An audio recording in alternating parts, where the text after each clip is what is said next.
She heard the slippers.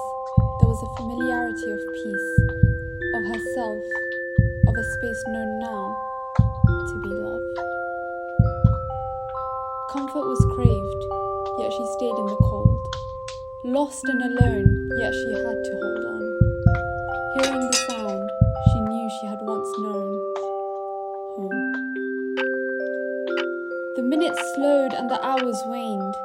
I almost died, yet there was a felt sense of cruel subjectivity, of ignorance, and how to simply explain who, where, what, and when.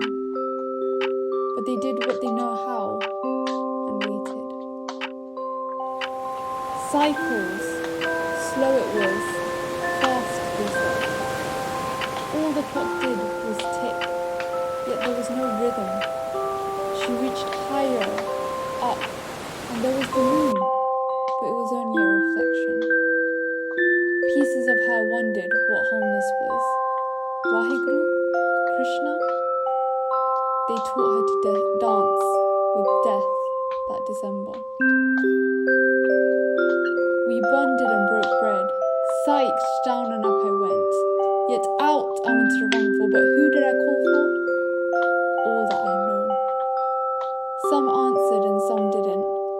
Altogether there was a vacuum, an abyss. I dived in deep and eventually was